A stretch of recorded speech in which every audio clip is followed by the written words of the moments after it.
မင်္ဂလာပါဓမ္မအသိပွင့်လန်းရာ channel မှာကြိုဆိုပါတယ်ဒီကနေ့မှာတော့ပိုင်းလော့ဆရာတော်ဘုရားကြီး2004ခုနှစ်ကဟောကြားတော်မူခဲ့တဲ့အလွန်တန်ဖိုးရှိတဲ့တရားတော်တစ်ပုဒ်ကိုမျှဝေပေးသွားမှာဖြစ်ပါတယ်ဒီတရားတော်ဟာမိမိတို့မသိလို့ပဲဖြစ်ဖြစ်ဒေါသကြောင့်ပဲဖြစ်ဖြစ်ပြစ်မှားမိခဲ့တဲ့ကံတွေရှိခဲ့ရင်မဉ္ဇဉ်ဘုံဉဏ်ကိုဘယ်လိုတားဆီးတတ်တယ်လဲဆိုတာရဲ့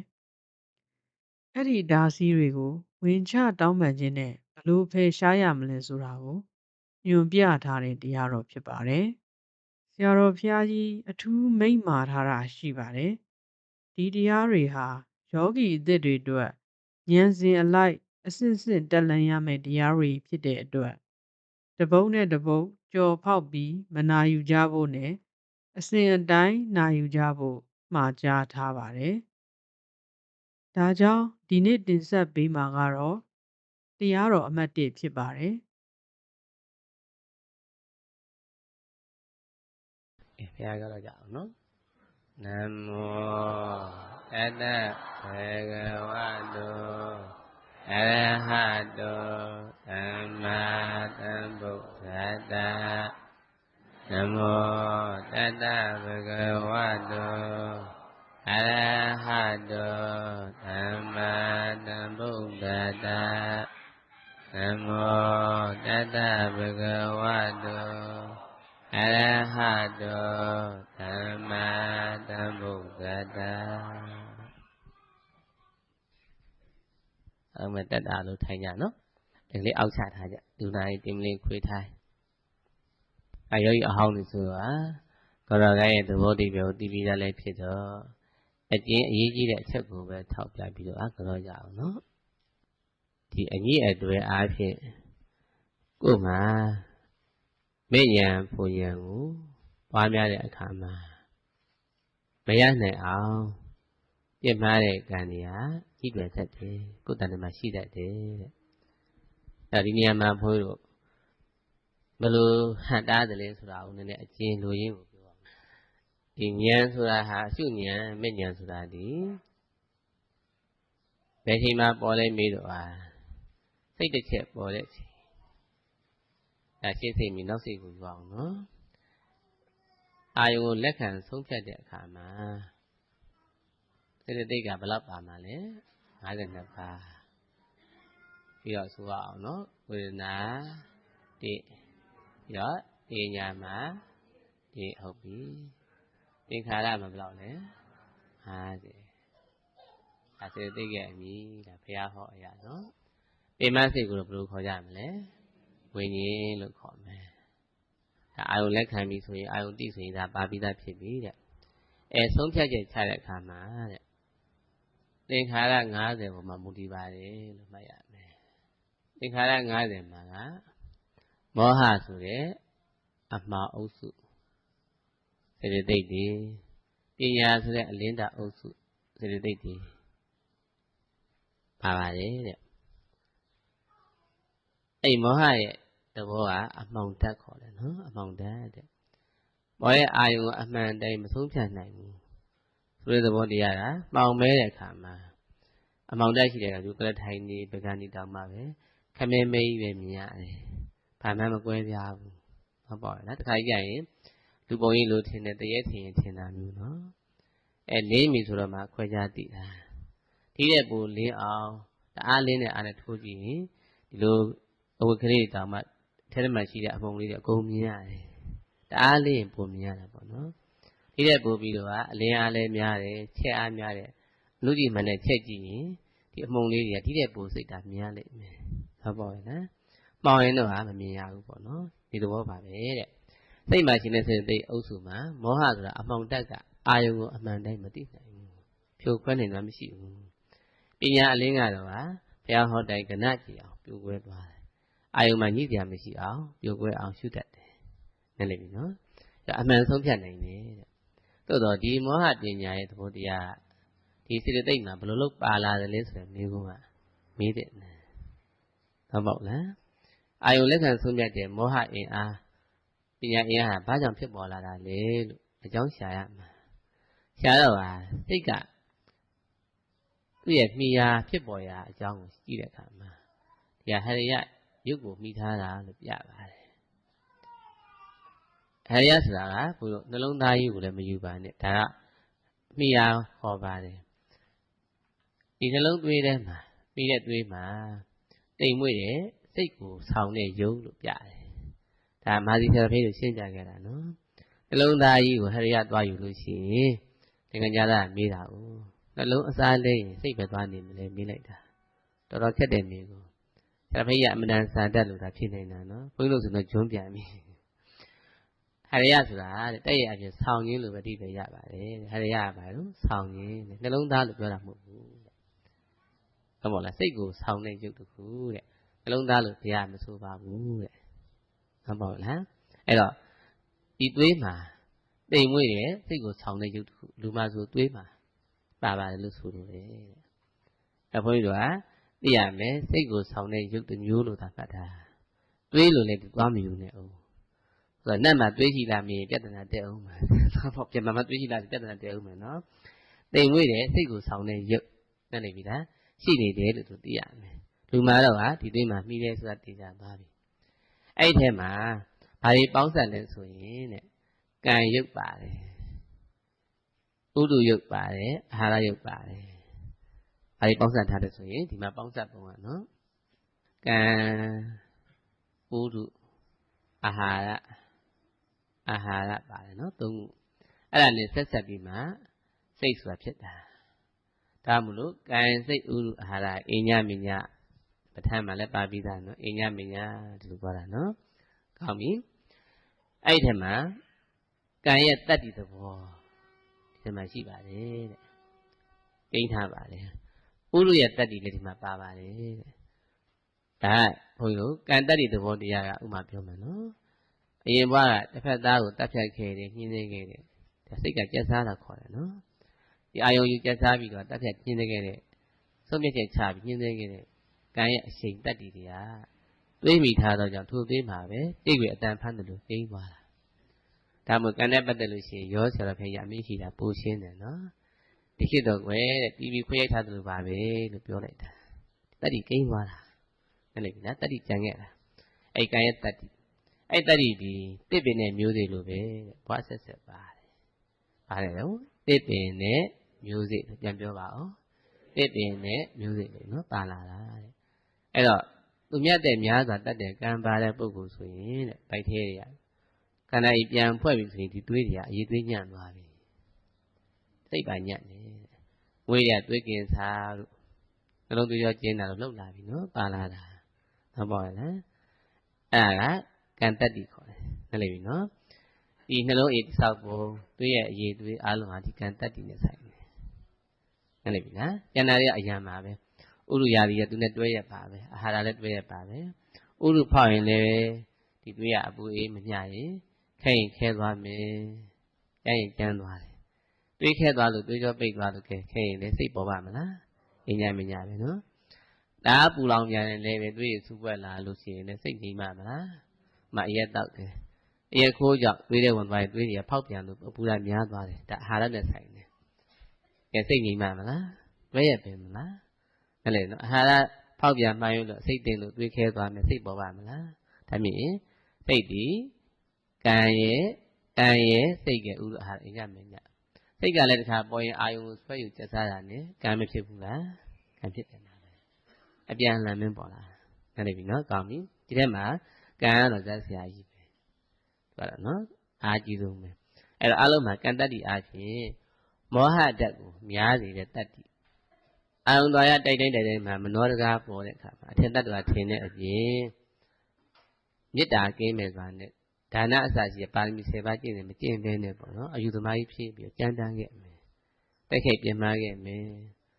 အဲ့တော့အမှောင်တက်ဘက်ကိုဦးစားပေးတဲ့ကျင့်စဉ်တွေပေါ့စိတ်အစာစားမှုခေါ်တယ်များစားရင်ဒီသွေးမှာမောဟအင်အားများနေတယ်မောဟတတ္တိတွေကိန်းနေတယ်နားလည်မလားဒေါသဆိုတာအမှောင်တက်ပဲဒေါသဖြစ်လို့ရှိရင်အပူဓာတ်ထွက်တယ်ခေါ်တယ်နော်ဒီအပူဓာတ်အရှင်ထွက်တာထွက်ပြီးကြမ်းတမ်းလို့ရှိရင်ဒီသွေးမှာတတ္တိညံ့သွားတာအဲ့တတ္တိကိုမှီပြီးတော့တခါတပတ်ပြန်လေစိတ်ကပါအညံ့တမှန်မှုလေဟုတ်ပါ့လားသူ သွေးညံ့ရင်သူ့မိတဲ့စိတ်ကတော့ညံ့မလာဘူးလားတော့ပေါ့ရလားဒီမီးလိုပေါ့မီးလုံးမှာတိဆောက်ထားတဲ့နန်းကျိုးလေးတွေအင်အားကိုလိုက်ပြီးတော့မီးပိုလင်းတာနောက်မှိန်တာရှိတာပေါ့ဟုတ်ပေါ့လားမာကျူလေးဆိုပိုလင်းတယ်ဒီတဲ့ပြင်လေသာဆိုပိုလင်းတယ်ပေါ့ဟုတ်ပေါ့လားမီးအလင်းတော့အလင်းကြီးတူတူပဲတိုးတော့လင်းတာတော့ဟုတ်တယ်တဲ့ကတိဆောက်ပုံမူတည်ပြီးတော့အလင်းအားတူပါမလားအဲ့လိုပဲတွေ့ရမောဟအမှောင်တက်တတ်တွေများလို့ကြမ်းတမ်းနေဆိုရင်စိတ်ကပါအမှောင်တက်မှမှုလာတယ်အာယုံအမှန်ဆုံးဖြတ်နေစွမ်းမရှိတော့ဘူးတော့ပေါ့ပြီလားနဲ့လေနော်ဒါမြင်ရင်အလုံးတဏ္ဍာမှာဒီတရားတွေမနာခင်မသိခင်ကတဏှာငါနဲ့ကိုယ့်ကိုယ်ငါထင်တဲ့အရေးကိုအကောင်ထင်ထားတာနော်တန်ခါဆွေမျိုးငါဥစ္စာငါပြည်ထင်ပြီးတော့ငါဖြစ်ချင်တဲ့ပုံစံအယူသမားကြီးတွေကြတော့ကိုဖြစ်ချင်တဲ့ပုံစံပဲခြာကြတယ်ဥပါဒံဆိုတာကိုဖြစ်ချင်တဲ့ပုံစံအတေချတာနော်ဒီလိုဖြစ်ရမယ်ဆိုပုံလေးကတတ်မှတ်တယ်အဲ့ဒါကိုမလိုက်နာလို့ကြွားဟတယ်ဆိုရင်တဘာဝအကြောင်းလေးကိုကြွားဟရင်လည်းပဲသူကပူတယ်လောင်တယ်နော်ချုပ်များဆိုရင်ဘုန်းကြီးတို့တွေ့ရမှုတဲ့အညာတကာတယောက်ကလေးဆန္ဒပေါ့နော်အတဲ့ကြီးပါပြီဒေါသကြီးတယ်တဲ့အမိသားစောက်နာကိုအချိန်နဲ့မလာတော့9မိနစ်ပဲလွန်ပါသေးတယ်ဒေါသဖြစ်ကြပူတတ်ထွက်တော့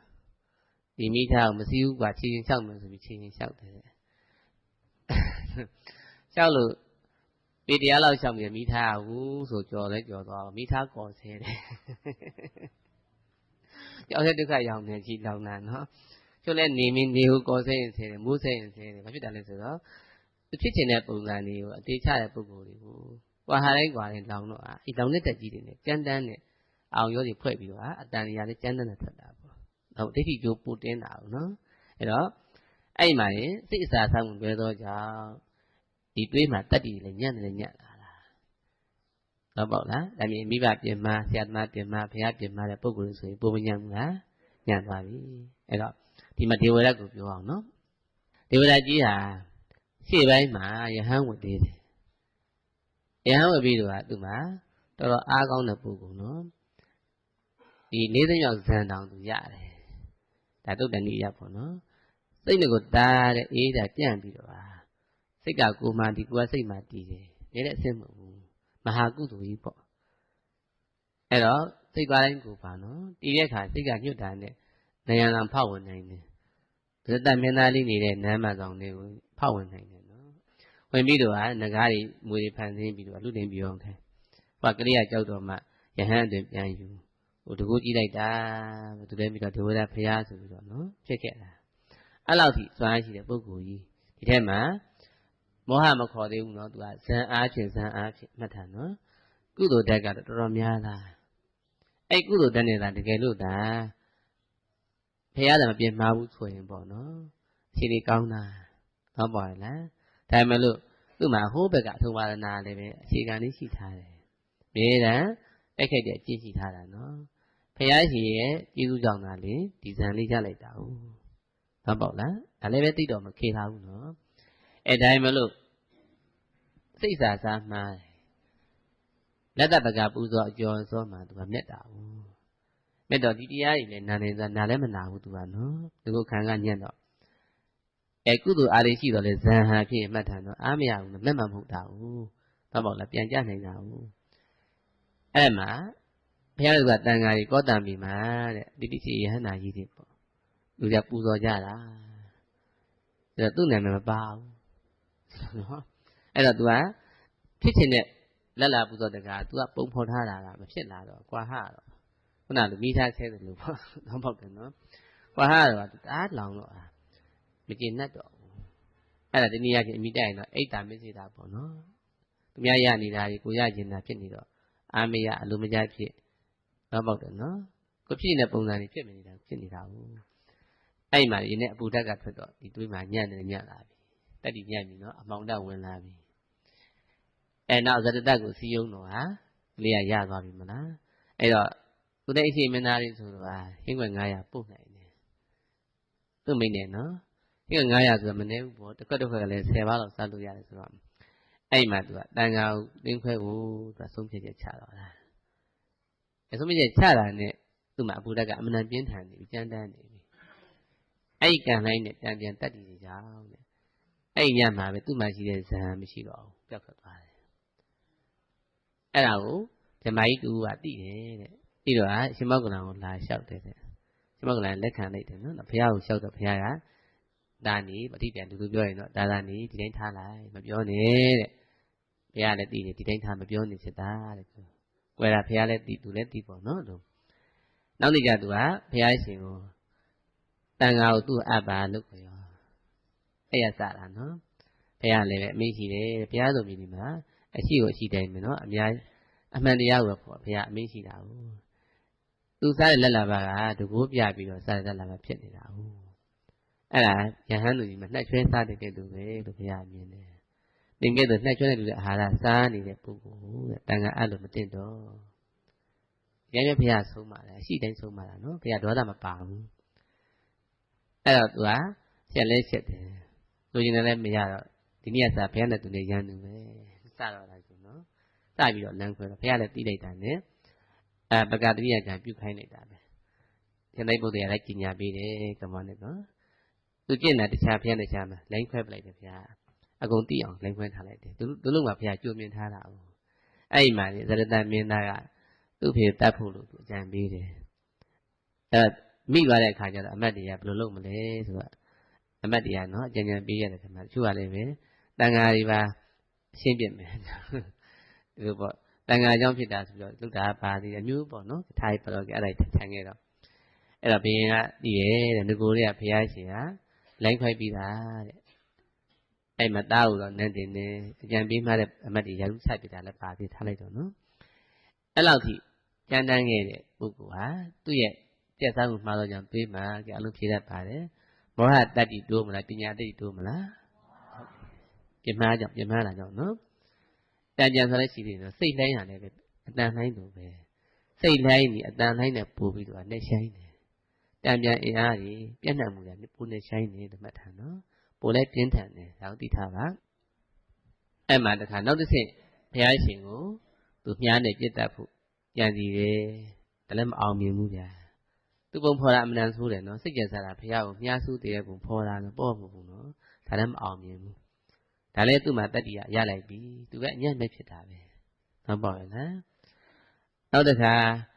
နာလိုက်ကြီးဆင်ကြီးနဲ့ဘုရားနင့်တတ်ဖို့ကြံကြံတယ်ဒါလည်းကြားပြီးသားနော်ဒါလည်းမအောင်မြင်ဘူးသူပုံဖော်တဲ့စိတ်ကြံစားမှုကဘုရားကိုဆင်ရင်းတည်တဲ့ပြားတဲ့ပုံဖော်ရက်စက်တာအဲ့လောက်ဖော်တာကြီးလည်းပဲသူ့မှာတတ္တိရသွားလိုက်တာပဲဒါပေမဲ့ပညာတတ္တိလားမောဟတတ္တိလားမောဟတတ္တိတိုးတာနားလည်မလားအဲ့တော့များနေပြီဆိုရင်တော့မျက်နှာဖွင့်လည်းဝိကိုသိချသွားပြီနော်လင်းမှမလာတော့ပဲနဲ့မဉ္ဇဉ်ဆိုတာပညာအလေးကိုပြောတာကိုဟုတ်ပါရဲ့လားဟုတ်ပါပြီနော်ကဲဆက်နောက်ဆုံးကိုယ်တိုင်ကြောင်ပေါင်းဆင်တယ်ဘုရားကြောက်ချက်ချီမချီလို့သွေးသိမ်းတည်သွားပြီအဲ့ဒါသူငရဲကြမယ်ကံပဲဒါပေမဲ့ချက်ချင်းမဖြစ်သေးဘူးနော်နောက်တန်ဃာတွေစုပြီးတော့တတ်သွားတောက်ဆိုချက်တင်တယ်တဲ့ဒီအမြဲတမ်းတန်ဃာတော်မှနေဖို့တွေတတ်လို့ပဲစားနေဖို့တွေပတ်လို့သင်္ကန်းပဲဆောင်းမှုတွေဆုံးခံစားဖို့ဒါပဲသူတောင်းဆိုတာအကောင်းဆုံးတောင်းဆိုပြီးတော့ဒီကျင်ညာတော့တန်ခါအများလုံးတော့နော်အချို့တန်ခါတွေကဘုရားကျင်ရတာမှတ်တယ်ရောထွေးရှုပ်ကုန်တာလုပ်လိုက်တာရှုပ်ချက်ခအောင်လုပ်ဖြစ်တာပေါ့ဘုရားတစ်ချက်မှလက်မခံဘူးဒါမှလက်မခံတော့လည်းအချို့တန်ခါအုပ်စုပါတဲ့ဘုရားမရှိတယ်ထင်တာတဲ့အဲသူ့တော့ပါတဲ့ဟာပါသွားကြတာတဲ့လို့900တော့ပါသွားတာတဲ့နောက်ဘုရားရှင်ကဒီတန်ခါတွေပြင်မှန်းတည်တယ်ကျွတ်မှလည်းဘုရားမြင်တော့ပါရှင်တိုင်းပေါ်ရှင်မကလည်းနှစ်ပါးကိုတောင်းပေးလိုက်တယ်။ဘာကြီးပေါ့နော်ဒီပေရတော့နော်ဒီလိုရစကားပြောအောင်နော်အမှလိုက်သွားကြတယ်။ဟိုကြတော့ဒီဝဒကြီးကသူ့မှာအဖေတကူမှမရှိတော့ဘဲနဲ့ပဲတည်မလဲနော်။အဲ့ဒါမှသူ့နားမှာပြုစုနေတဲ့အတွင်းရေးမှုပေါ့သူပြောရမှာပေါ့နော်။အဲ့မှာယဟန်ကဒီဝဒတပည့်ရမတင်ငါဘူးဒီနှစ်ပါးလာတာမကြိုက်ဘူးဆိုဟုတ်ပဲတဲ့ငါဒီလာတပည့်ခန္ဓာပဲသူမြင်တယ်။တမန်တက်နေတာကိုအဲ့ဖះနေရင်းမျိုးလို့သူနေတယ်တဲ့နေပြီးတော့ညနေဆောင်ကြတော့တန်ခါ900ဆိုမနေဘူးပေါ့ဆိုတာအဲ့တော့ငါညောင်းညာတယ်ခါဆောင်မှာဖះပြောသလိုတရားဟောဆိုရှင်တိုင်းဘုရားတောင်းပေးတယ်ဖះရှင်ကတော့ဘယ်အိတ်မလဲသူကတကယ်အိတ်တာအိတ်ပြောသွားတော့ရှင်မောကလန်တကူနဲ့ကာထားလိုက်တယ်အိတ်ပြောပြီးဆက်ပြောပေါ့နော်အဲ့မှာရှင်တိုင်းဘုရားကတရားကိုနားမလဲလေအောင်ဉာဏ်ကြီးတဲ့ပုဂ္ဂိုလ်ဆိုတော့နော်အကုန်လုံးသဘောပေါက်ဟောနိုင်တယ်မိုးလေးတော့အကုန်ပြန်ပါသွားကြတယ်အရိယာဖြစ်ကုန်ကြတာကိုပြန်ပါသွားကြတယ်အဲ့တော့ မိုးလင်းတော့သူနိုးတော့ကြည့်လိုက်တော့ရှင်သာရိပုတ္တရာလည်းမတွေ့ရှင်မောကလည်းမတွေ့တန်ခါငါလည်းပါသွားတော့ဒီမှာပူပြီးပေါ့နော်တအားပူတော့တာဒီပြရလည်းပဲသူ့ကိုနှိုးတဲ့အခါရိုးမနှိုးဘူးနော်တရောင်စင်းနဲ့ဒူးနဲ့တိုက်ပြီးတော့တွေးတွေပါဒေါသနဲ့ဖြစ်ကုန်တာအဲ့ယောဂကြီးနေရတဲ့သူ၄လတောင်ကြာတယ်ဆိုတော့ပေါ့မဟုတ်ဘူးနောက်မှဘုရားရှင်ကိုတတိယငါမှားခဲ့တာကြီးပဲလို့ခေါ်တော့ကိုသွားတာသွားရင်မလို့သူ့ကိုယ်မှကဒီမှာရာနှုံးပြီးအကုသိုလ်တဲ့အပြည့်ဖြစ်သွားတယ်တဲ့အတွေ့အကြုံအားလုံးပါဒီတွေ့ရတယ်မျိုးလုံးအစားထိုးဒီတွေ့ရနာအစားထိုးအကုန်စားထိုးတာဆိုတော့ဒီကိုယ်လုံးမှာရာနှုံးပြည့်ပြင်းထန်သွားပြီတဲ့ဘုရားကိုလျှောက်ကြတယ်သူလိုက်မယ်ဆိုတင်းကြလို့ဘုရားကိုလျှောက်တာနော်လျှောက်တိုင်းဘုရားရှင်ကဒေဝဒတန်တန်မှာကုသိုလ်ဓာတ်ဒီတဲ့စံကြီးမြင်လေးကို36ပုံမူတပုံတောင်မကြံတော့ဘူးဘုရားမျက်စိနဲ့မြင်လို့ဘုရားမြင်တာဘူးငါဘုရားကိုဖူးဝင်မရတော့ဘူးတဲ့ဒိဋ္ဌိကဓာတ်ရည်တက်ခိုးပဲနော်ကုသိုလ်ဓာတ်ရည်တက်ခိုးနဲ့အကုသိုလ်ဓာတ်ရည်တက်ခိုးကဆန့်ကျင်ပဲဝေးတဲ့အကြောင်းဟုတ်ပါမလားဒါမှမလို့တကူအချိန်ပါကြီးတဲ့နိုင်မင်းကြီးတွေလိုက်တကူသေးတဲ့နတ်တွေကလူလူနောက်ဆိုပါလားလူလက်တိုင်းမှာပဲဘုံတို့ကြီးတဲ့ပုဂ္ဂိုလ်လိုက်ရင်ဘုံတို့သေးတဲ့ပုဂ္ဂိုလ်ကနောက်ကိုဆိုပါလားဒီရမှတရားခုနဲ့ဒီနေရာမှာဘုန်းကြီးတို့နေရာမှာပေါ့နော်မာနဆရာတော်ဖိတ်တယ်မဆိုဘုန်းကြီးတို့ဟိုအောက်ဆင်းရမှာတော့ဘုံကကြီးတာကိုကြောရမှာပဲတော့ကုသိုလ်တက်တွေအများကြီးနဲ့ဝါလည်းကြီးတယ်ဒီလတမိုင်းကြီးပို့ကိုလည်းကြီးတယ်ဆိုရင်ကနောက်ဆုတ်ပြီးအောက်ကကြောရမှာပေါ့နော်ဝေးသွားမှာပဲကိုတောင်မှဒီနားမှာရှိမယ်ဆိုရင်သူ့လည်းဝါကြီးတယ်ရှိဖို့နောက်ရောက်မှာမပေါ့နော်ဒါနိယမတရားကိုဓာတ်ရည်တက်ကိုပဲနော်အဲ့တော့သူ့မှာကအကုသိုလ်ဓာတ်ရည်တက်ကိုအပြည့်ဖြစ်တော့ကြောင့်ဘုရားရှင်ကိုမြင်ခွင့်တော်မရတော့ဘူးလို့ဘုရားအမင်းရှိတယ်ဘယ်လောက်ခဘယ်နှခါချက်တော့ဒီတိုင်းဘုရားအမင်းရှိတာနော်ဟောလာနေတာနောက်ကျောင်းတော်နဲ့မလှမ်းမကမ်းကြတော့ရေကန်တစ်ခုရှိတယ်တဲ့ဗုဒ္ဓဂါမှာတွေ့ခဲ့တယ်အဲ့မှာထမ်းနေတဲ့တဲ့ပုဂ္ဂိုလ်တွေကမောလို့ရေချိုးမယ်ပေါ့အဲ့သူကိုချထားအဲ့သူကလည်းပဲခြေထောက်ကလေးအောက်ကိုချလိုက်တာအဲ့ချိန်မှာမြင်လို့တာပဲဒါဘုရားကဲခတ်ကြည့်တော့ဓာတ်ရည်တကူကကြောက်စရာကောင်းတာနော်အဲ့တော့မှတ်ထားပါဒါပေမဲ့သူကောင်းတာတခုတော့ပါလိုက်သေးတယ်ဒီမှတ်ထားအောင်နော်သူ့အတွက်လည်းပဲဟောပြအောင်မှဒီကံဤလေးမှာတဲ့လေပင်ပဲကြံတော့တယ်မျိုးတော့နော်အဲ့ချိန်မှာရှိသမျှအင်အားအတက်အသွေးအားလုံးနဲ့တဲ့ကျန်တဲ့မြတ်အတက်အသွေးအားလုံးနဲ့ဘုရားရှင်ကိုကြော့ပါတယ်လို့အသက်ပါရင်းပြီးတော့အားစိတ်ကြော့သွားတာအဲ့စေနာတော့သူကြလိုက်တယ်ကြက်စမ်းမှန်သွားတာအဲ့ကံကြောင့်တဲ့နောက်တစ်ခါဒီငရဲကြမယ်အရှိန်ကုန်လို့ပေါ့နော်ပြန်တက်လို့ရှိရင်ပိစိကဗုဒ္ဓဖြစ်မယ်ပေါ့ပေါ့မဟုတ်ဘူးသူကလည်းပဲအလားလားကောင်းတာတော့ပေါ့တယ်နော်ဘုရားရှင်ကိုတဲ့အခါမှာအသက်ပါနော်အားဆိုင်ပြီးအသက်သွင်းနေပါဘုရားကိုတကယ်ပူဇော်မယ်ဆိုရင်နေတဲ့အားမဟုတ်ဘူးဟုတ်ပေါ့လားဒါတော့ဆိုတဲ့ပုဂ္ဂိုလ်တော်မှာဒီအလှည့်လေးတက်သွားတယ်နဲ့ကျက်စမ်းမှန်သွားတယ်နော်တတ်တိကိန်းသွားသေးတာအဲ့တော့ဘုလိုတွေကဘုရားကိုရှိခိုးရင်အသက်ပါပေးပြီးတော့ချစ်တဲ့စီနဲ့မရှိခိုးတင်ဘူးလားရှိခိုးတင်တာနားလည်ပြီနော်ကြိုးစားကြနော်ကောင်းပြီဒီတော့အားလုံးမှာပြင်မာတဲ့ကံဆိုတာဒီကံရဲ့တတ်တိကိုလိုချင်တာပါပဲနားလည်ပြီနော်ကံဆိုတာကအားလုံးသိပြီးသားနော်ဒီကထွက်တဲ့အရှိန်ဟုန်ကစတာစိတ်ပြက်စားလိုက်တာမှာထွက်တဲ့အရှိန်ဟုန်ပဲဒီဘင်းဆရာတော်ဘုရားကတော့တေဇောဝါယောထွက်ပါတယ်လို့ပြတယ်။ဒါလည်းလို့တေဇောဝါယောအာယုံလက်ခံဆုံးဖြတ်ချက်ချလိုက်တယ်ဆိုရင်ဥပါဒံဆိုရင်ကံပဲ။နားလည်ပြီလား။ဆုံးဖြတ်ချက်ချတာနော်ဥပါဒံအဆင့်ဆိုရင်ဆုံးဖြတ်ချက်ချတယ်ခေါ်တယ်နော်။အဲ့မှာအရှိန်ဟုန်ထွက်တာပဲ။တေဇောဝါယောဆိုတော့တေဇောကနှစ်ခုရှိတယ်။ဣတတေဇောနဲ့ဩနတေဇောဣတနဲ့ပါတော့ဩနခေါ်တယ်နော်ဩနတေဇောဒါအေးဓာတ်ပေါ့နော်အေးဓာတ်ဩနကအပူဓာတ်တဲ့ဒါတော့ဖေးရဝါရောကိုတော့တဲ့အဟုန်ဓာတ်လို့သုံးတယ်တဲ့ဘယ်လိုသုံးတာတော့အဟုန်နဲ့နော်အဲ့တော့စိတ်ကြက်စားတော့မူတည်ပြီးတော့မှတဲ့အေးဓာတ်အဟုန်တော်၎င်းနော်အပူဓာတ်အဟုန်တော်၎င်းထွက်တယ်လို့မှတ်ရမယ်အေးဓာတ်အဟုန်ဆိုလို့ရှိရင်ဒါမေတ္တာနဲ့ရှင်တယ်ခေါ်တယ်နော်အေးဓာတ်အဟုန်ဆိုရင်ကြည်လင်းပြီးတော့တတ္တိရလေးကောင်းတယ်ကောင်းလာတာနော်ပေါ့လားအမူအရာလည်းပဲကောင်းတယ်ကောင်းတယ်ဒီအဟုန်ကြောင့်ပဲလက်ကိုမြှောက်နိုင်တယ်ပါးစပ်ကိုဟာနိုင်တယ်ဒီအဟုန်ကပဲအောင်ကျိုးတွေတွန်းတာဟုတ်နားလည်မလားလေးလံနဲ့ကိုလိုမျိုးလဲသွားချွေးအောင်သူအဟုန်နဲ့ပဲတွန်းရတာရအေးဓာတ်အဟုန်ဆိုရင်ဥမာတစ်ဖက်သားကိုလူကိုတန်းဖို့မေတ္တာနဲ့ပြေဝကမှုသွားရင်ဒါအေးဓာတ်အဟုန်နဲ့လှုပ်ရှားတယ်ခေါ်တယ်အဲ့ဒါကုသိုလ်ကံလို့မှတ်ရမယ်အဲ့ဒါတတ္တိလည်းကိန်းမသွားဘူးလားကိန်းတော့တာပဲ နားလည်ပြီနော်အဲ့တော့ကံပဲခေါ်တာပဲကဲအပူဓာတ်ဟိုဆိုပြင်းမှားတာဆိုတာမိဘဆရာသမားကျေးဇူးကိုလည်းမမြင်ပုံပေါ်တဲ့အခါမှာမကောင်းတဲ့ဂုဏ်တွေနဲ့မကျေနပ်ဆရာတွေအောင်းပြီးတော့အပူဓာတ်ကြီးနေတိုက်ခိုက်ဖို့အတွက်ကြာအုံထွက်လာတာအဲ့တော့စိတ်ကြစားမှတ်လို့ထွက်တာနော်အဲ့မှာပြန်ပြောတယ်အမေပြန်အောင်အဖေပြန်အောင်ကြမ်းတမ်းကြတယ်ဆရာသမားလည်းပြန်ပြောမနှောကလည်းအပူဓာတ်တွေနဲ့တိုက်ခိုက်ပြောဆိုရင်လည်းပြောပြင်းမှားဆိုတာအုံတွေထွက်မကုန်ဘူးလားတက်ပြောညံ့မကုန်ဘူးလားစိတ်လိုင်းကညှွတ်တဲ့ဘက်မှာရိုက်ခတ်သွားတော့တံပြန်မှလာတော့တာတစ်ဖက်ကအခန်းကောင်းရင်ကောင်းတယ်လို့တံပြန်အစရတယ်များတာပဲလို့မှတ်ရမယ်ဒါအစလည်းပြီးပြီးသားနော်ဒါလည်းအလုံးတော့ပေါက်ပြီးသားနော်တံပြန်အစရလည်းပဲသိဆန်ဆိုရင်တော့အစဘယ်လောက်လဲရာကဏန်းရှိတယ်အစအရာဘဝအရာဒီလည်းမရှိတဲ့ယတနာဘိန်းသားတော့အစဘယ်လောက်ရှိတာတော့ထောင်ငန်းအဲ့ဟောင်းနေတိပါတယ်နော်ဒီလည်းရှိရင်ဘယ်လောက်ရှိမလဲနော်ဒိင္ကနန်းရှိတယ်အစအသိဘဝအသိကဘုရားဟောခဲ့တာနော်ဒီလိုက်ပြတမာတိဇန်တွေပါအားကောင်းတဲ့ပုဂ္ဂိုလ်ဆိုရင်အစပေါင်းဂရေတသိန်းနော်အရိယာရှိရမှာသောတာပန်ဆိုရင်တော့မှအတင်ချေရဗေမေရအထက်မဲ့ဆိုပြောစရာမရှိတော့ဘူးနော်ဘုရားပြည့်စင်ကဆိုရင်အထူးဆိုရမရှိအမိဘကြတော့တဲ့ပညာရှင်များဘုရားကဲ့သို့ရတ်တော့ပြမမီလို့ကဲ့သို့ဒီလိုဆိုထားတာမလားကျေးဇူးမနာများလို့နာဘူးဘုရားပြမတကယ်သို့ပဲလို့ပဲဆရာများဆုံးမကြတယ်နားလည်တယ်နော်ဒီတော့ဒီနေရာမှာအပူဓာတ်အဟုန်ကြီးနဲ့ဒိဋ္ဌိကိုတင်းပြီးတော့တိုက်ခိုက်တဲ့အားဟာကိုယ်လည်းတတ္တိညံ့နေစိတ်ကြစားမှားသွားတာဟုတ်တံပြန်လည်းများတယ်အဲ့လိုတက်တည်နေဆိုရင်တော့ဒီဝိဓာတ်ကြည့်နားလည်မလား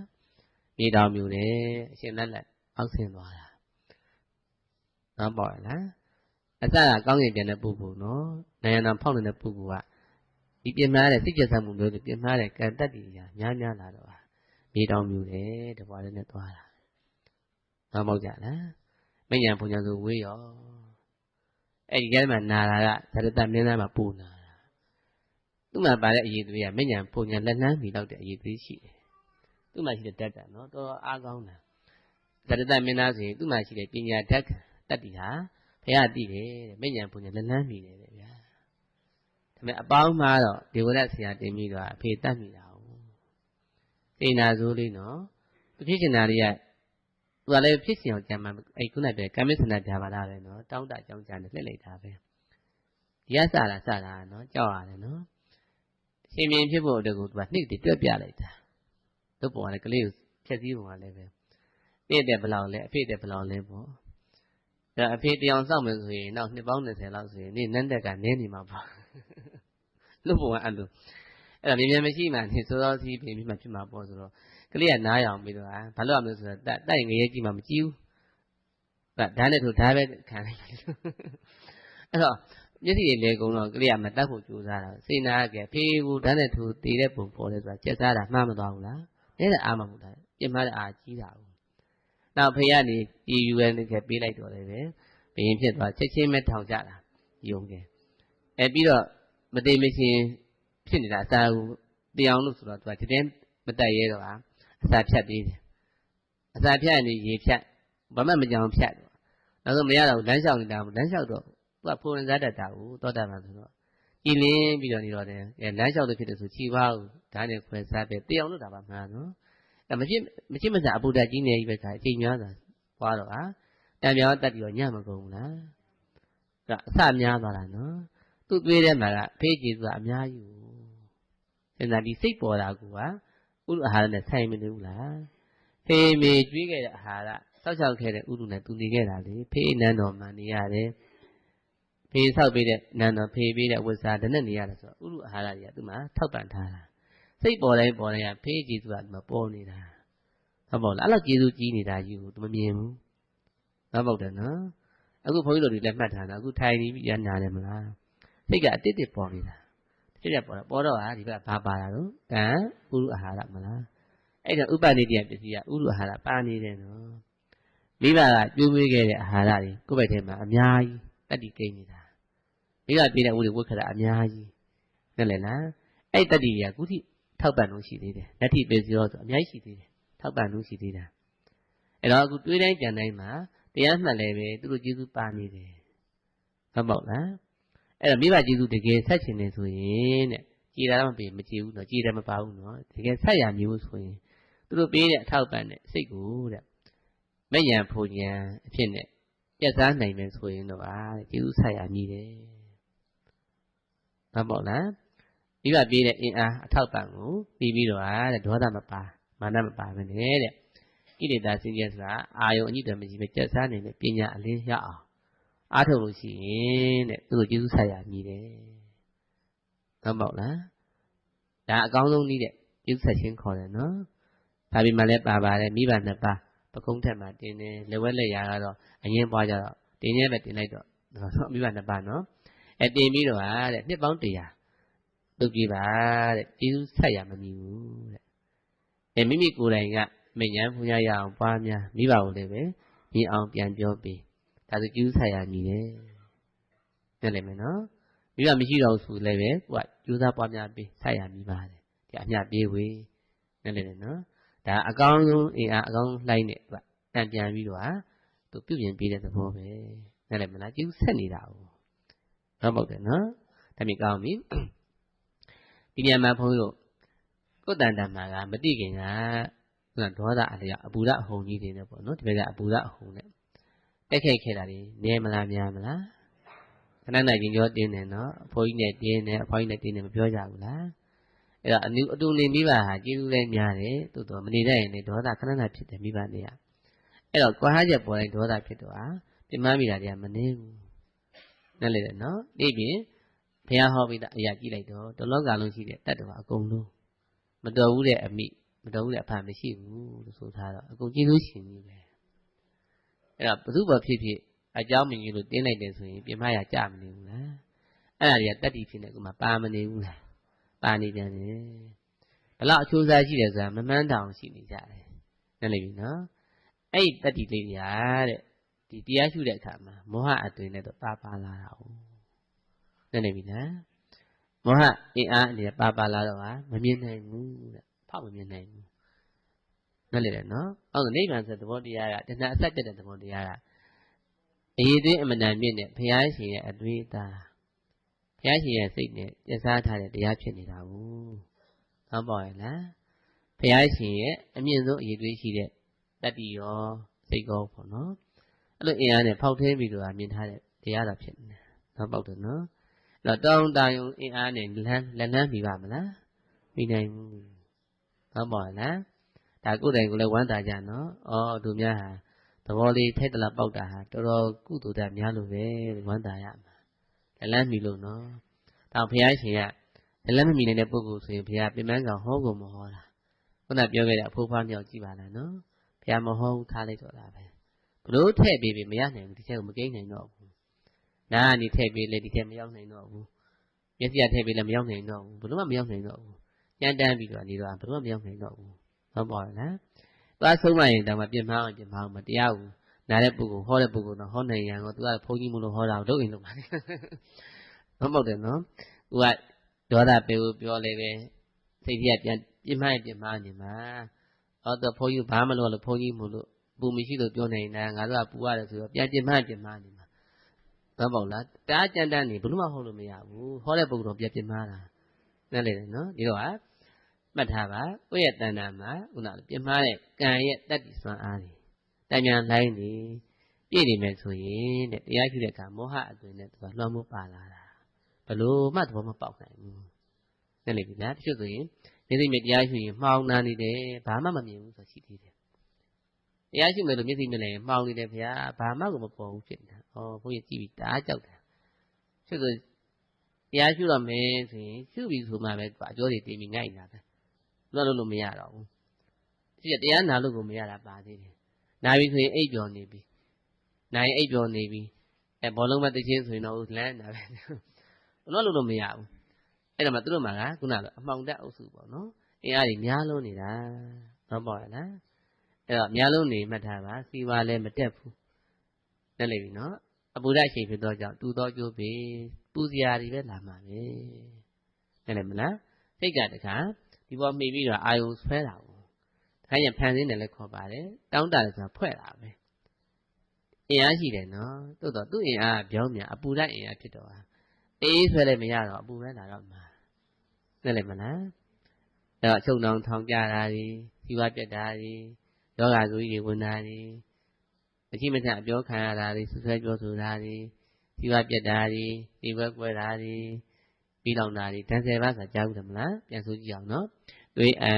ဆိုကြပါဦးသွေးအံဖြစ်လွယ်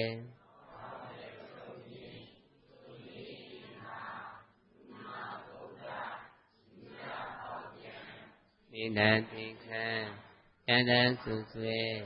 ဒီဝဲသားကြီးပြက်ချင်းစီစေနေအိမ်မိလောင်ဒုက္ခကောင်နီလူပေါင်းဒိဋ္ဌတွေ့ကြုံရ၍ဒီကငရေကဘာစိတ်ဤကဲစဉ်းစားနော်ဒါရီကတန်ဆယ်ပါးတီးပြီးသားတွေနော်ကဲရှင်မောက်ကလာကြီးကိုပြန်ကြည့်ကဲယဟန်တာပြီနော်တကူရမှာအဲ့ဒါလည်းရပြီမလားဖရာပြီးသူအမြင့်ဆုံးနော်အဲ့ပုဂ္ဂိုလ်ကြီးတောင်းတဲ့ဒါအတွင်းသားမှာတော့တတ်တည်မရှိတော့ဘူးနော်ဒါမှမလို့ဘုရားအချိန်လိုက်လာတာဟုတ်ပေါ့လားယေရှုကြီးမှလည်းမိဘနှစ်ပါးရိုက်ခဲ့တဲ့ကံလေးစဉ်းစားအဲ့ကံလိုက်လဲဝင်လာရောဒီကအဆက်တွေရတော့ဒီမှာမှတ်ထားနော်ဒီကိုမာကခန္ဓာရင်ဖွဲ့တယ်ဆိုရင်ပဲတဲ့ရုပ်တွေမှာတော့အနေနဲ့အများတတ်တည်ဆိုတာရှိတာပဲတဲ့သို့တော့ကိလေသာတာမရှိတာနော်ဟုတ်ပါရဲ့လားပါလာတာနဲ့လည်းပဲနော်နောက်ထပ်ကံအစ်ကမထည့်တော့ဘူးအမှန်ပဲနော်အသွေးသားမှာမဲ့နဲ့ပယ်လိုက်တော့ဟာမရှိတာတော့အမှန်ပဲသို့တော့အရှိန်ဆိုတာရှိတယ်ဘာရှိတာတော့အရှိန်ဆိုလိုတာသဘောတရားကကိုရောမြတ်ကြီးယဟန်မတာခင်ကတက်တန်းရှိသေးတာဟုတ်တရားမှတ်နော်ဘုရားဒါလေးကအမှန်တန်အငင်းပွားတယ်တော့တော်စဉ်းစားရတယ်နော်ယဟန်တိုင်ကကံဟောင်းလည်းဖြတ်တယ်ကံတက်လည်းဖြတ်တယ်ဆိုရင်ဘာလို့ဟောလာမှာတော့ဒီကဆွဲရမရှိဘူးလားမစဉ်းစားရမှာပေါ့ဟုတ်ပေါ့လားပုတ်သေးဘူးယဟန်မတာခင်မှာဒီကံကရှိနေသေးတာဟုတ်သူကဆွဲရအချိန်နေရှိနေသေးတာနော်ဒါတော့ဖြတ်တယ်ဖြတ်ပလိုက်ပြီသို့တော့စဉ်းစားကြခင်ဥပမာဖြင့်ဒီပါဆယ်လေးမှာတဲ့ကုမ္ပဏီတစ်ခုကြောင့်ဖတ်ရလို့သဘောပေါက်တာသူကကုမ္ပဏီမပိတ်ခင်မှာလှမ်းမှားထားတာအဲ့မှားသားတွေကရောက်သွားကြပြီဟောလည်းပို့နေပြီတချို့ကြတာလည်းပဲ၄၅6လကြာမှပို့တာဘူးသူကပို့မှားပြီးတယ်တော့တလားလောက်မှစီဝါမကောင်းလို့သူပိတ်လိုက်တာပိတ်တဲ့အကြောင်းလည်းပို့တော့ပို့လိုက်တာပဲဒါမှမဟုတ်သတင်းကြီးကနောက်ကျနေတော့ဟိုကပစ္စည်းတွေရောက်လာတယ်မနေ့မင်းရောက်လာတာတပုတ်ရောက်လာတာတော့ပေါ့လားအဲ့လိုပဲတော့ပေါ့လားယဟန်မတာခင်35နှစ်အတွင်းလို့20နှစ်အတွင်းညာဒါရရှိနေတာဟုတ်အဲ့တော့ကံလိုင်းကြီးကအဟောင်းကြီးလာပဲတော့ပေါ့လားလာမလို့ဒီမှာကတော့အခါမရှိတော့လာတော့တော့အကုန်မလို့မပါဘူးဘုရားရှင်ဆိုလဲ9ရက်နဲ့ကြည်ပြေကုန်တာကြီးပဲကုန်လို့နော်ဒါသိကြတယ်နော်ကောင်းရှင်မောက်ကောင်ကြီးကြတော့ဘယ်လိုဖြစ်လဲဆိုတော့သူ့ကိုခိုးသား900ပေါ့နော်ရိုက်မယ်လို့ကြံစီတာသိတာပေါ့ကိုလိုကြီးကပြီးတော့ယဟန်တိုင်များရှောက်มาတယ်ပေးမခံပါဘူးနော်ရှောင်နေသူကပထမတစ်ခါဒီရှောင်တဲ့အခါမှာဒီတိုင်းပဲပြေးလို့မှမရပဲနော်ဘိငင်ဝင်စားတယ်လောကီဘိငင်ဝင်စားတာလောကီဘိငင်ဝင်စားလို့ရတယ်တဲ့လောကီရင်းကိုနော်ကံရင်းဆိုတော့ဘိငင်ဝင်စားပြီးတော့အဲ့ဒီကံနဲ့သူက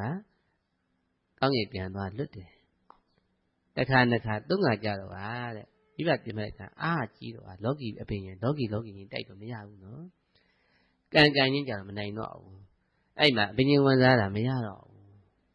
ဟောက်ကြည့်တဲ့စဉ်းစားဟိုကကံလေးကကြာလာတာများတော့ဟာလောကီဘိငင်ဝင်စားလို့ကိုမရတော့လား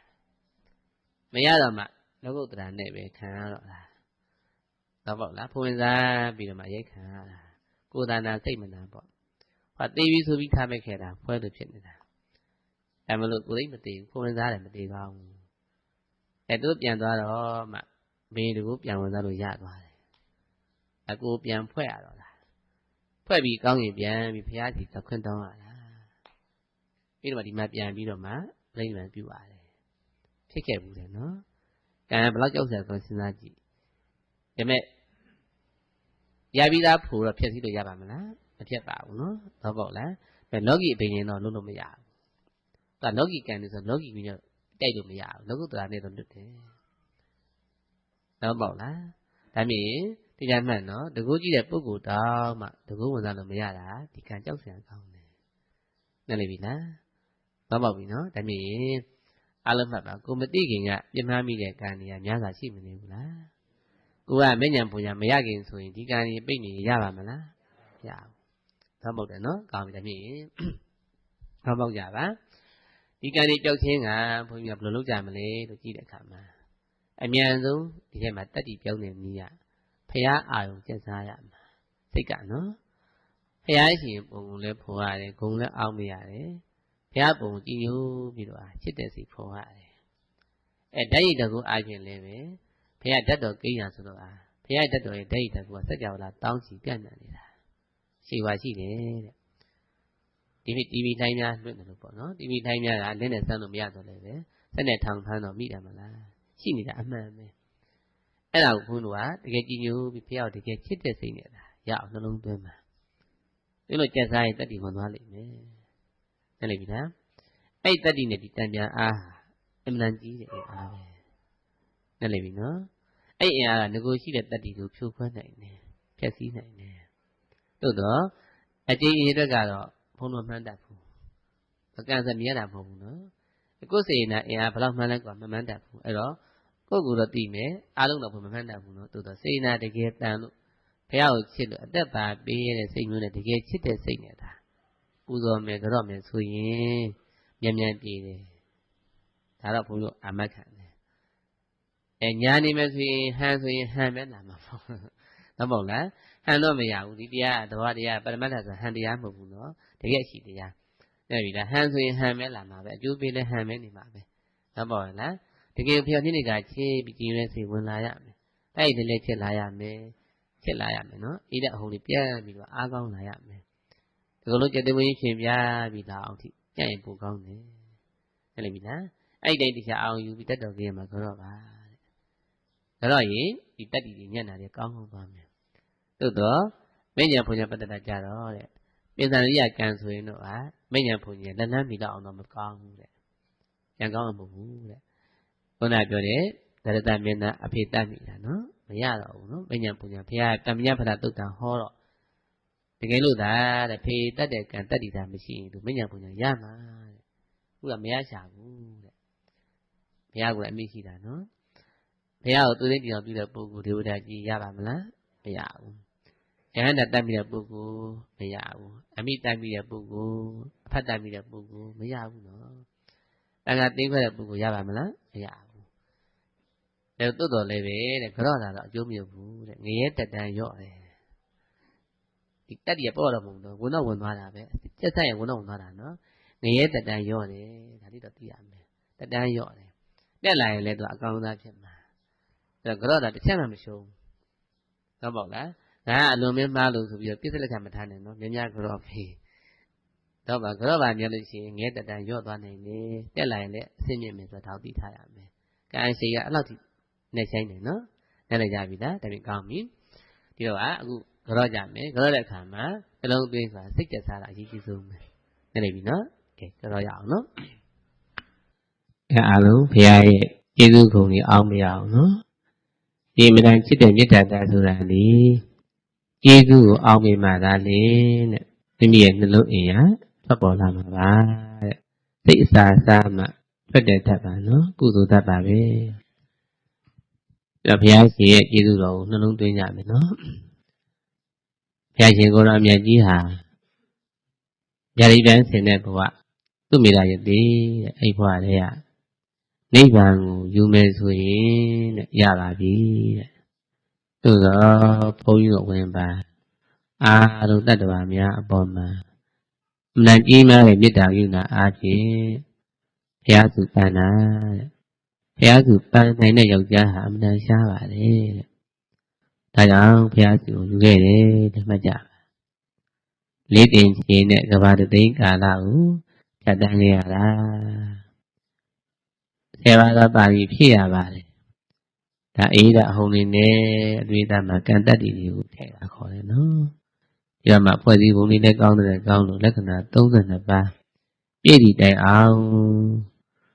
ဒါနအစပြတဲ့ပါဠိ10ပါးကျင့်စဉ်နဲ့တိဆောက်တာလို့မှတ်ကြပါအမှန်တန်ဘုရားဖြစ်လောက်တဲ့အရေးသွေးတွေပြီးအောင်ထိဖြစ်ကြရပါတယ်တဲ့ဒီတော့မှဘုရားဖြစ်တာပါ သို့တော့ဒီနေရာမှာအာဖြည့်တဲ့အခါတုန်းကဥစ္စာပြေရွာတာမယာအင်္ဂါကြီးငယ်အသက်ကိုပဲတဲ့ပေးလူပြီးတော့အေးတဲ့အဟုန်တွေနဲ့ပြင်းထန်တဲ့စေနာအင်အားအကောင်းတွေနဲ့တိဆောက်ရတာတဲ့မိမိအသက်ကိုလှူရတာကလွယ်တော်လဲပဲကိုယ်အသက်တမျှတဲ့သားသမီးများကိုလှူရတာကြတော့တော်တော်ပင်ပန်းတယ်ဆိုတာသိရပါတယ်ဘုဒ္ဓဂရာမင်းဆက်မှာတော်ထဲမှာရောက်နေတဲ့အချိန်လူစရာပုံသားကြီးကသမီးနဲ့သားသာလီကနာစိန်လေးကိုကလေးငယ်လေးတွေကို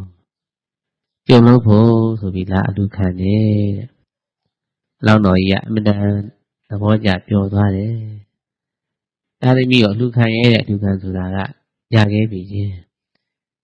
ဒီလူခံမျိုးရတာကိုပဲပါရင်ပြည့်တော်မယ်လို့တအားဝမ်းသာသွားတာပုံသားကြီးကိုလည်းကျေးဇူးတင်နေပြင်နှလုံးအေးစေခြင်းနဲ့ပျော်စေခြင်းနဲ့ဖြစ်တယ်ကျေးဇူးတရားတင်ပြီးတော့ဝန္တာပီတိဖြစ်လို့သမီးနဲ့သားလေးတွေရေကန်နဲ့ပုံးနေတာကိုချော့ခေါ်ပြီးတော့မှယူတည်တည်ပဲတဲ့ပုံသားကိုဝန္တာပီတိအပြည့်နဲ့ဤသာသာပီတိနဲ့တူပါတယ်တဲ့အေးတဲ့အချိန်ကုန်နဲ့နော်ပြီးတော့မှတိုက်ပိတဉာဏ်တော်ကြီးအလုံးကသုပန်နေပြီးတော့ကြောက်တင်ငန်းရှိကြောက်ဖြာထက်မှာတင်မလင်ခွေပြီးတော့ကြံခဲ့မျက်စိစိုးမိတ်လို့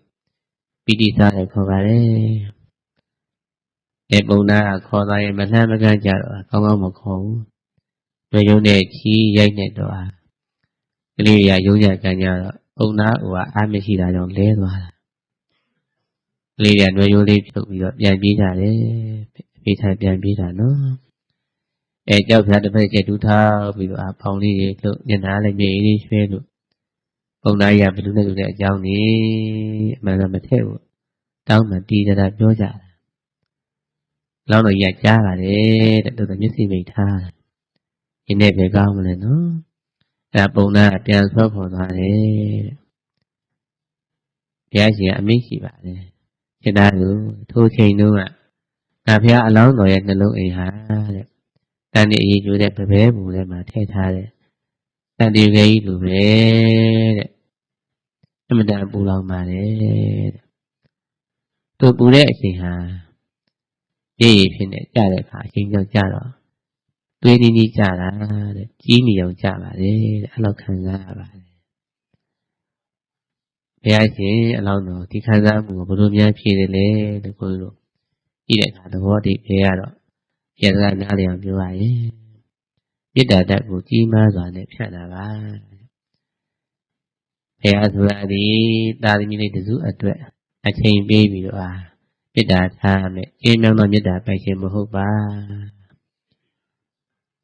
မိသားစုအတွက်ကျင်းမြောင်းသောမေတ္တာပိုင်ရှင်မဟုတ်ပါဒါဘုရားကိုနော်ကြည်ညိုလိုက်တာရရွာတစ်ခုအတွက်ကျင်းမြောင်းသောမေတ္တာပိုင်ရှင်မဟုတ်ပါဘူးတဲ့မြို့တစ်ခုတိုင်းပြည်တစ်ခုအတွက်ကျင်းမြောင်းသောမေတ္တာပိုင်ရှင်မဟုတ်ပါကမ္ဘာတစ်ခုအတွက်လည်းပဲကျင်းမြောင်းနေတယ်တဲ့ဒီမေတ္တာမျိုးမဟုတ်ပါဘူးတဲ့စัจ java တစ်ခုအတွက်လာပြီလေကျင်းမြောင်းနေတယ်တဲ့မဟုတ်ပါဘူးတဲ့အနန္တစัจ java တတ္တဝါအားလို့အပေါ်မှာကြီးမားသောမေတ္တာပိုင်ရှင်ကြီးတဲ့လူမျိုးဘာသာပုဂ္ဂိုလ်တ attva မခွဲပါဘူးတဲ့မှတ်ကြပါဒါဘာသာကလူမျိုးကျင်းမြောင်းတဲ့အမြင်မရှိပါဘူးတဲ့မေတ္တာအပြည့်အဝိမာနသာသိထားကြနော်နန္ဒမိမရှိဘူးခြံစည်းရောမခတ်ဘူးမှန်ကြီးကျယ်တဲ့မေတ္တာကြီးတဲ့ဒီလိုပိုင်ရှင်ကြီးဒီကဲ့သို့ဘုရားရဲ့အဖြစ်မေတ္တာကြီးမှကိုအာရုံလုံးသိကြီးညိုလိုက်တော့ခုနအဘူဟာငြိမ်းပါတယ်တဲ့ဒါမေတ္တာကြီးတဲ့ဘုရားပါပဲအဲတော့ဘုရားဖြစ်တဲ့အခါမှလည်းပဲဒီမှာသောမေတ္တာဖြင့်တတ္တဝါများ45ပါးပတ်လုံးမနေမနာလမ်းမှန်နေပြပြီးတော့ဟောပေါ်ခဲ့တယ်ပြိဋိဘံသာသတောင်းမှာတတန်းသူတို့ဝိညာဉ်တတ္တဝါများအတွက်တရားဘုရားနဲ့မတူတဲ့တတ်တော်တွေပွားအောင်ဒိဋ္ဌံပက်ခဲ့တယ်တတ်တော်ဟာဘုရားတို့အတွေ့အကြုံအရာတက်ကြည်ဘုရားလို့ပဲခံယူပါတယ်မကြည်ညိုရင်ကြွသွားတယ်ကြည်ညိုရင်ဖြင့်ပွားလာပါတယ်ဒါကပြောပါတယ် တရားတရားအောက်ရမှာတတ်တော်ကိုယ်စုကိုအိမ်ပြင်တဲ့အခါကျတော့ထည့်ထားတဲ့ပလင်းနဲ့အတူတန်ဘူးထဲမှာတခြားပစ္စည်းတွေရောပိတ်ထားပြီးတော့ဂရင်းအောက်ထိုးပခဲ့တာဘုန်းကြီးကပြောတော့ပြန်ပြေးကြည့်တယ်မရှိတော့ဘူးတဲ့တန်ဘူးတစ်ထပ်ပလင်းကပိတ်ထားတဲ့တစ်ထပ်ကအပေါက်မရှိဘဲနဲ့တတ်တော်တွေတဆူမှမရှိတော့ဘူးဘုန်းကြီးလည်းအံ့ဩမိတယ်အဲ့နဲ့ဒါနာကတော့ဘာပြင်းလို့ဘုရားကတော့တောင်းမှန်အာဒီလာခံမွန်းနာလေးချရမ်းပြီးတော့မှဒီပလင်းလေးကိုပိတ်ရက်ပဲပွဲထဲမှာထည့်ထားပြီးတော့ဘုရားရိုးသေးပြင့်တယ်နောက်နေ့မနေ့ကျတော့ကိုးစုံလို့ပြန်ကြွနေတာတွေ့ရပါတယ်ဒါကြောင့်တက်ရှိဘုရားလို့မှတ်ကြပါအလုံးတန်တိုင်းရှိနေတတ်တော်များရှိပါတယ်ရုပ်ပါတော်ကြီးမတတ်တော်လေးကိန်းဝပါတယ်တောင်တတ်တော်ဒီဟူသောတက်ရှိဘုရားရှင်တော်မြတ်ဘုရားကြီးဒီအလုံးအတွက်ကြွရောက်ပေးနေပါပြီတတ်တော်ဒီကြားရှင်တော်မြတ်ဘုရားကြီးကြွရောက်ပေးနေပြီလို့အောင်ယူကြပါတတ်တော်ထင်ရှားရှင်တော်မြတ်ဘုရားဘုရားကြီးတော်တို့ဒီမတိမိုင်မဲခင်ကဒေါသအလျောက်ပြမတဲ့ကံများစွာရှိခဲ့ပါသည်ဘုရားထိုကံများပြောက်ခြင်းကဒီတော်တို့ဒီရှင်တော်မြတ်ဘုရားထံ၌ပင်တောင်းပန်ခေါ်ရခွင့်ကိုပေးတော်မူပါဘုရားလိုက်ဆိုကြပါဘုရားကြီးတော်သည်အန္တရာအစမှစ၍ယနေ့တိုင်အားဘုံကျေးဇူးကြီးမားကြကုန်သောအမတန်ဗုဒ္ဓမြတ်စွာဘုရားရှင်ဘုရားမြတ်ကြီးတို့၏အပေါ်၌အာယေကပတိကမနောကဘုံမသောအနုဖြင့်ပြည့်မာမိသည်ဤခဲ့ပါသောသို့ပြည့်တို့ကိုရောက်ပါစေခြင်းအကျိုးကယုတ်တိမြတ်နုသက်ဆုံးမူ၍သိကိုပါ၏ရသော်ဖေယကြောကြပါဘုရားကြီးတော်သည်သန္တရာအစမှစ၍ယနေ့တိုင်အောင်ဘုံကျေးဇူးဤမာကြကုန်သောဣတိကဗုဒ္ဓအရှင်မြတ်ကြီးတို့၏အပေါ်၌ဧကတာဝကမဟာတာဝကယဟန္တာအရှင်မြတ်ကြီးတို့၏အပေါ်၌အာယေကဝစီကမနောကသုံးပါးသောအတုဖြင့်ပြည့်မာမိသည်ရှိခဲ့ပါသောထိုပြည့်တို့ကိုရောက်ပါစေခြင်းအကျိုးငါဒုတိမြတ်နုလက်ဆုံးမူ၍သိကိုပါ၏ရသော်ဖေယဒီနေ့မှအေးပါစေနော်ဘုရားတပည့်တော်သည်သန္တရာအစမှစ၍ယနေ့တိုင်အောင်ဘုံကျေးဇူးဤမာကြကုန်သောယဟန္တာအရှင်မြတ်ကြီးတို့၏အပေါ်၌ဘုံကျေးဇူးဤမာကြကုန်သောမိခင်တို့၏အပေါ်၌အခင်တို့၏အပေါ်၌အာယေကဝစီကမနောကသုံးပါးသောအတုဖြင့်ပြည့်မာမိသည်ရှိခဲ့ပါသောသူအပြည့်တို့ကိုရောက်ပါစေခြင်းအကျိုးငါယုတ်တိမြတ်နုလက်ဆုံးမူ၍ Chiku ba y Giác và phê ya Đi vào nà ba chỉ đề nữa Đi đến nà cũng đã chỉ đạo thi Bị dọa cơ đó ấy chả ba Khi toàn lên cơ đó tòa chả ba Khi à này đau thai chả ba khuyên mà ra là mấy à này bố cô nhà Đáp bố nhí chê bị dọa Phan sinh đi bố dô đô chả ba đấy Tất đã không đã phê ya gần mà tha ba Thế áo Phê ya thì bị dọa đi Thằng đây là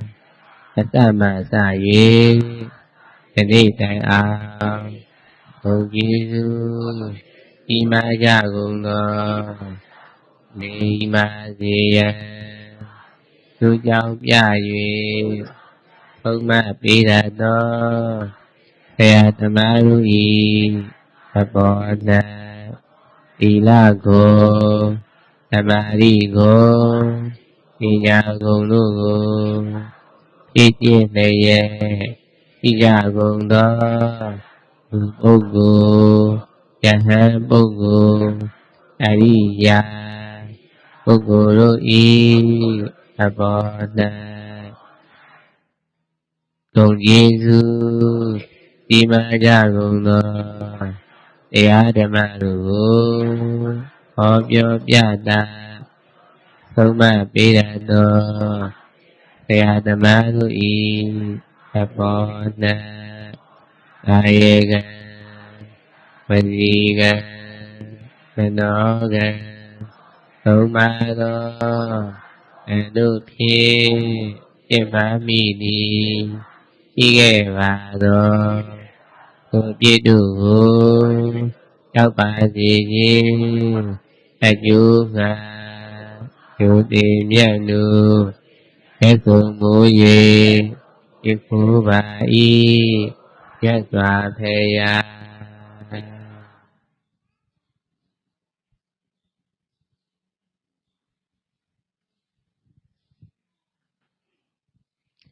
Đang sống bình mà mình đôi ý từ mưa phát đi ra biểu được bố của mẹ bố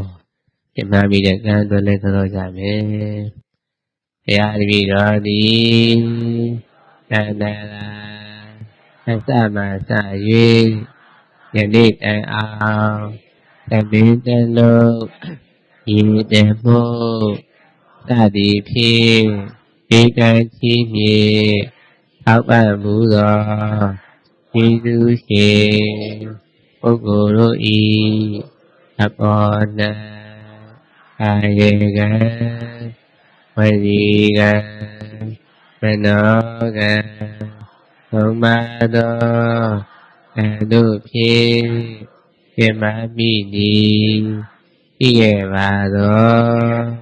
Tôi biết được Các bạn gì nhé Anh chú ngà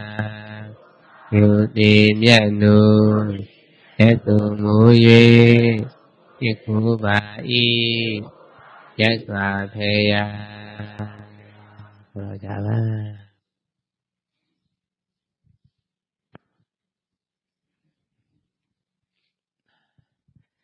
Luôn kìa nó ý áo bố bị đoạn Tại địa kì như đã bố hài áo ngá mà áo miệng phía ai sư phụ này bố rồi ra ba Ngá mà áo miệng phía ai sư phụ Ý niệm nhận nụ chiếc khu ai thầy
ဆိုတဲ့အရှင်ဟုံနဲ့ဆုတောင်းကြရအောင်နော်ဤကဲ့သို့ဤကိုပူဇော်ဘုရားမန္တေယသောကြရသောသာမှုကံဒေရနာတို့ကြောင့်တပိတော်တို့သည်အလုံးစုံသောဘေးရောဂါအန္တရာယ်အပေဝေတို့မှကိဝေပြည်နေရသော်ဘုရားရှင်ဟောကြားတော်မူအပ်သောသစ္စာလေးပါးယတရားကိုကောင်းစွာသိမြင်နိုင်၍နိဗ္ဗာန်သို့တန်ဝင်နိုင်တော်ကိုသိရပါစေသာမြတ်စွာဘုရားလောကီမင်္ဂလာအပြာပြာတို့သည်လည်းသိကြံတိုင်းသောတာတိုင်းဝေကုနေမြန်စွာပြည့်စုံ၍နှလုံးစိတ်ဝမ်းသိကြရပါစေသာမြတ်စွာဘုရား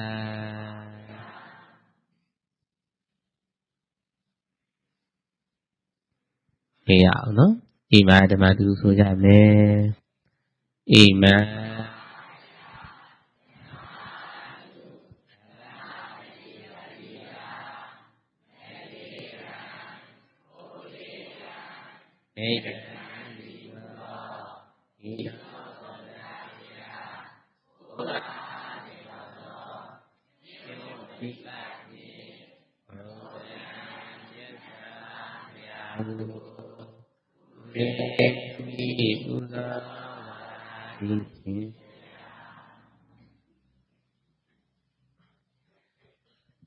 ဣမယ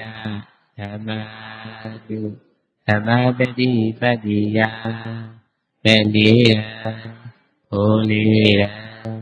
နိဗ္ဗာန်တိဟူသောဤလောကုတ္တရာတရားသူအားလျော်သောယေဝပฏิပတ်ဖြင့်ဓမ္မတရားတော်မြတ်ကိုပူဇေမိပူဇော်ပါ၏ရှင်ဘုရား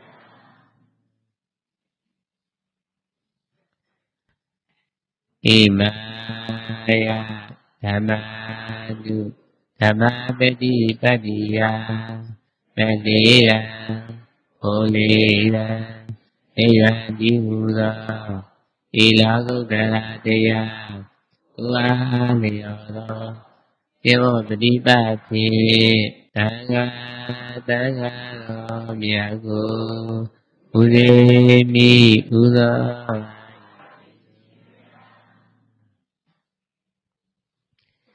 နော်ဤတို့ပြဆိုကြဣမိယမြတ်ဘုရား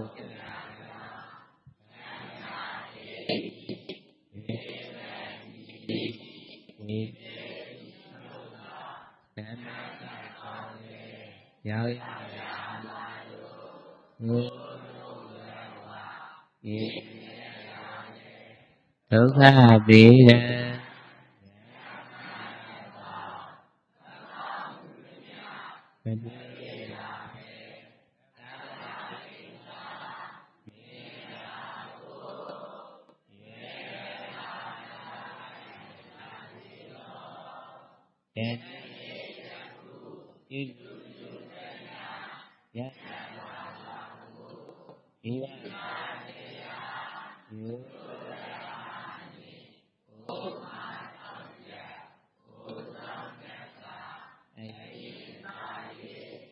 ဣရိမြ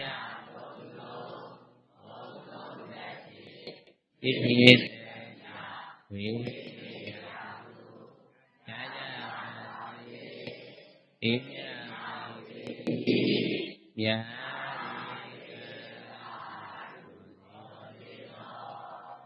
ဘတုံတေဤ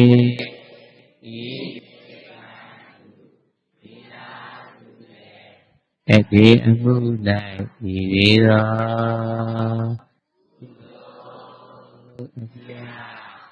အမြတ်အမြတ်ရော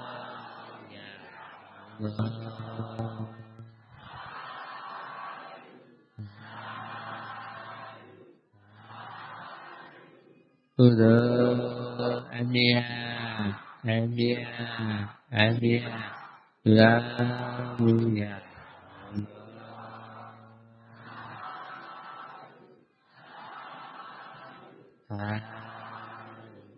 ကုသိုလ်အမြတ်အမြတ်အမြတ်ရော